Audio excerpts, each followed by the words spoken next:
Hey guys, Terry White here. I am outside in the middle of the night again, and as you can see, it's very dark. That's a street light behind the neighbor's house. About 3 or 4 houses up, get a little ways off. As you can tell, it's plenty dark out here. There's a porch light. Tonight, or in this review, this is the SRT9, NITECORE SRT9, provided to me by Banggood. Thanks Banggood for the opportunity to test the light. Uses two 18650 cells. I've got Q30s in it right now, freshly charged. 30 Qs, not Q30s. I'm all kind of backwards. The UI is a little different on this, and unfortunately I didn't think to bring, believe it or not, a flashlight guy didn't bring a light out here with him besides this one so you could actually see. But I will show you at some point in this video. At the base of the head of the flashlight, just right where it would normally connect to the battery tube, there's a dial, and you twist that dial, and that's how you change positions on the UI to go from one to the other. It's got several options, including one that what they call infinite brightness. Of course, it's not infinite; it does stop, but we'll get to that later. The very first position on it is it's a beacon, and I'm going to go ahead and turn it on. You see that? That's almost like a it's like a camera flash, but that is a very bright beacon that can be seen from a great distance. That's pointed straight out in front of me there, and I mean it's very quick, but it'll get some attention. Now, for anybody living in the United States, this next setting, you need to be careful with this because it alternates flashing red and blue LED light. You need to be really careful with this, all right? So one click and you'll see it. I'm gonna point at the ground so you can see it. It alternates red and blue, and that is supposed to be for tactical. It's an SRT, which would be some type of emergency response team, and that would get you some attention. It would get you some attention you would not want if you were in a vehicle pointing that light out a window doing that. Stationary out in your yard hunting, there's no law against that. Just don't use that for the wrong reasons, guys, please. The next click, and I'm turning it counterclockwise. No, excuse me, I'm turning it clockwise. The next click is just plain blue. There's your blue, and blue comes in handy for a lot of things. I like the blue better than I do any other color. It helps keep my night vision, and I can still see fairly well. And believe it or not, if you're in the woods hunting at night or doing a search or whatever, makes spider webs show up really good too. This goes through most of the spectrum. Next one's green. I seldom or never use green, but it's here if you want to use it. And it's a fairly bright green, as you can see. I mean, it does it does a pretty nice job. Next color is one I probably use the most, which would be red. And red saves your night vision. I mean, it just, you can walk around. I'm walking around, it's really, really dark out here, but I can see at least where I'm stepping and what's in front of me, and it doesn't hurt my night vision at all. Next step, this is what's called standby, and I'll try to turn it over so you can see the flashing blue light. This is just there, just barely catch that light flash. Only does it, I forget how often, but it doesn't make any difference. It just reminds you it's in standby mode. All the power's turned on for the UIs, turned on and off at the tail switch. That's all it does. Now, what I can do is, this is where the infinite brightness starts. You can turn it on really low.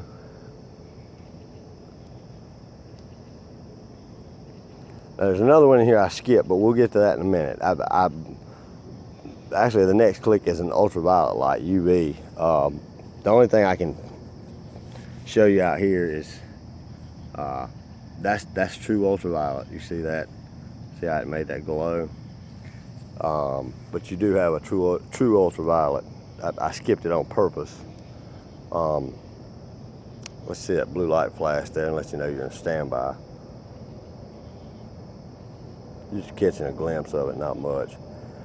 But anyway, this is called infinite brightness. And what you do is you slowly turn it to your right. And as you can see, that's, I don't know, it'll go lower than that. It'll go down, boy, I'm guessing about half a lumen.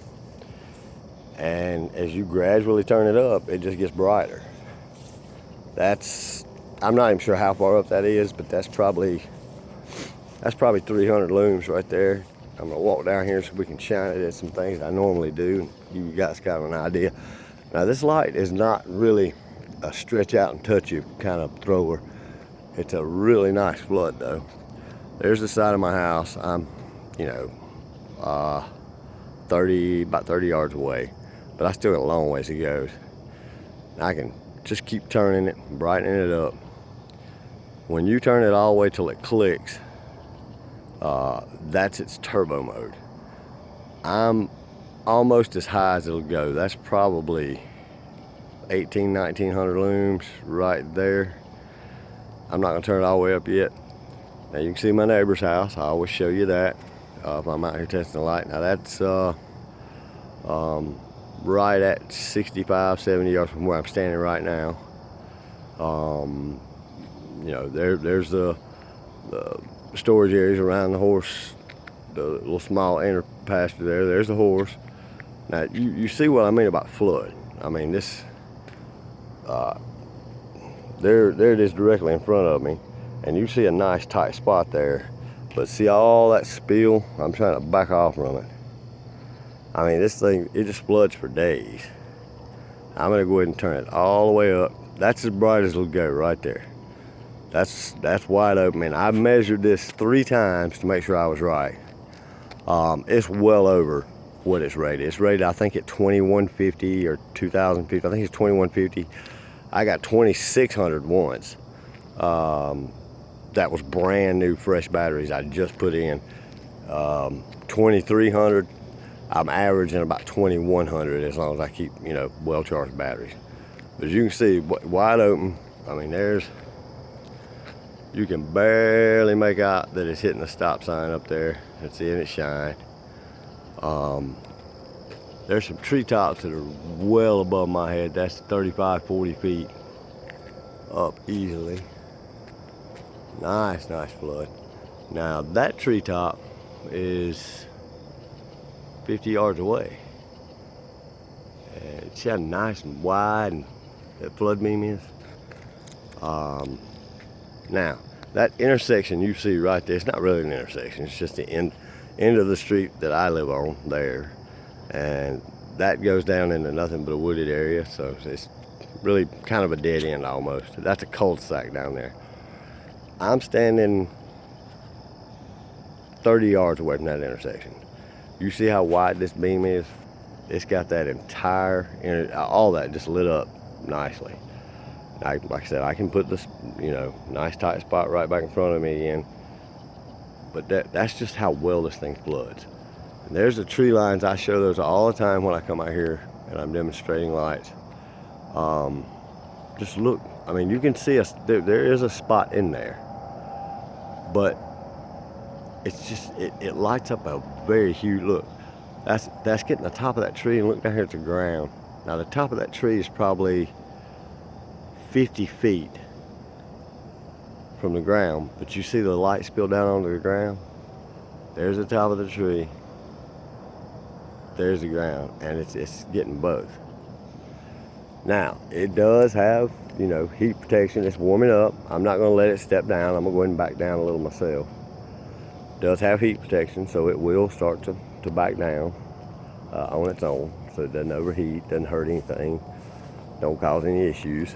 Works with, I haven't tried anything else, works with 30 Qs. I mean, great. It'll protect and take care of your cells for you. Now, those of you who don't know what a UV light's normally used for, people that hunt or it's used a lot in law enforcement. It can cause things to show up that you can't see with, you know, the naked eye. That's kind of why I skipped on by it. I'm gonna go back to it. It's gonna go dark on you here. I'm gonna go back to it. Now, it's on, but you can't tell it's on. There is what it looks like, you know, coming out of the head of the flashlight. It's not very bright, but UV light doesn't have to be bright. Now, I'm just shining it at a brick wall, and there's not a lot on this brick wall that would show up. There's probably nothing right here in this area. If I wanted to go out, well, wait, here we go, right here. All right, you guys ever seen little spider nests? See that? That's a spider nest. Be up on the side of my house. There's another one right there. See how well that shows up? Moths flying around me. Turned out to be a good example. Now in a minute or so, well, you won't even know the difference. I'm gonna pause it. I'll show you a real cool way to find counterfeit money with a UV light. Don't think I'm gonna find a whole lot of, well, there's a fishing float. If you like to fish and use floats, I mean, I'm standing up, that's on the ground. It lit that up like a Christmas tree. Just looks at that. They're fun to play with and nothing else. I don't know that I can find anything else. I actually thought about, you know, doing some tracking, but that is, some people just are not, some people would find that offensive, so I'm, you know, no need to. Anybody that hunts, they know exactly what I'm talking about. You did get to see what it can do with a spider's nest. There's a wasp right there. You see him? I'm wondering if it'll light him up. I don't know. Not very well, no. I mean, I can see him, but I tell you what, one of my favorite ones, go back to that blue, and that lights him up, and it doesn't disturb him. And that's what we're gonna do. We're gonna leave him undisturbed.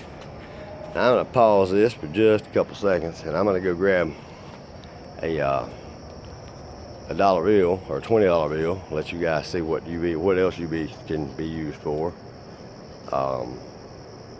And I mean, it can really come in handy for this too. This one right here, I'm gonna show you that again.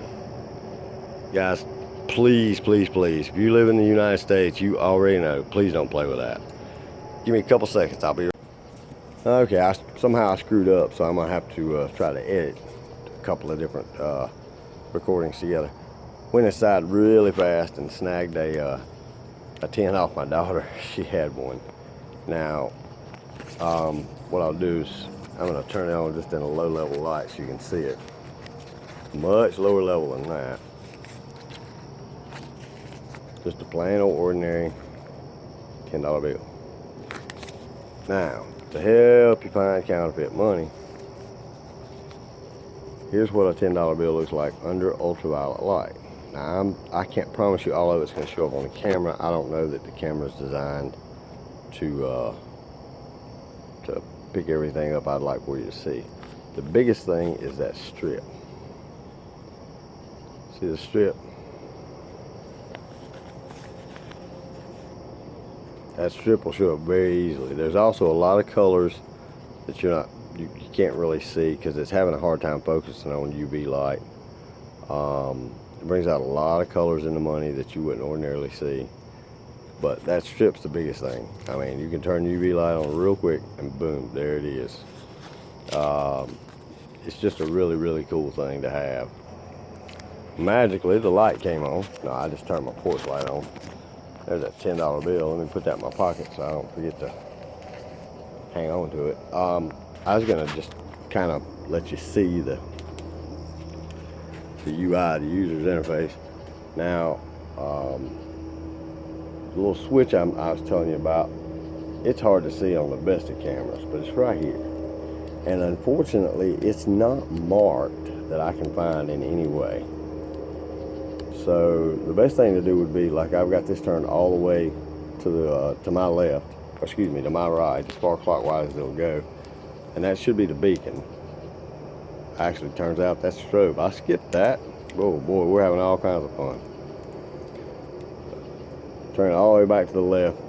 That's supposed to be its starting point. That's where it's supposed to start from. There's your tail switch. It controls everything. Just one quick click, and there's that beacon.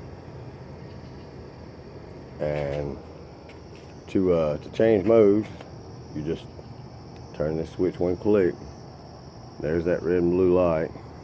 Oh, excuse me. Yeah, the alternating flashing light. Please be careful with that. And again, I'm using my finger and my thumb. One more click, and there's just blue. Turn it another click. There's the green. One more click, red. One more click, that's the UV light. One more click, and that's standby. See the little blue light flashing now? That lets you know you're in standby. Start turning it clockwise from there. If you're holding your left hand, or hold it in either hand, turn it to your right, and that'll slowly start to turn up the main light.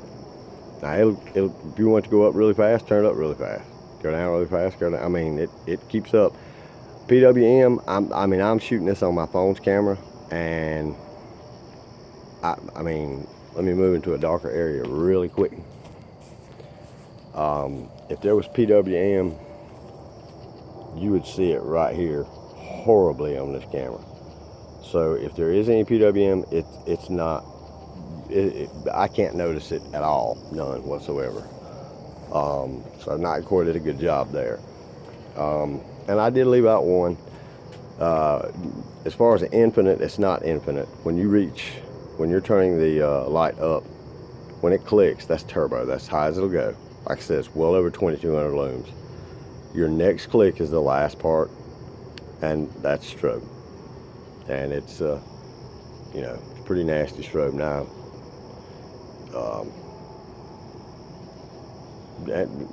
You know, it's very simple to operate.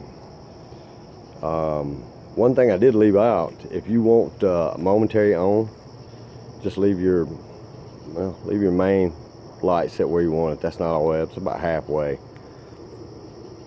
The button on the back, just turn it off. This is kind of a different shape too. See how that's shaped? And it does make it easier to hold, but not and hold a camera. Just a little, like a half press on that tail switch, and then when I let it go, it goes out. See that? I'm not actually clicking it. And that'll work in any of the other modes too, if I'm not mistaken. Actually, let's test it and find out. I don't know what mode I'm in, but yeah. See, it works in turbo too. That'll work in any mode, a half press, and then just let go. The batteries go in right back here. You have a, can you see that little cylinder looking dot right there? You got one of those on both sides. Press those in, your other hand here, and slide up, and that's where your batteries are. It's 2 compartment, one up, one down. Very simple. There's a nice little quick shot of the reflector. It's actually pretty well done for everything this does. Usually this many features in one light I don't like, because it ends up being kind of junky.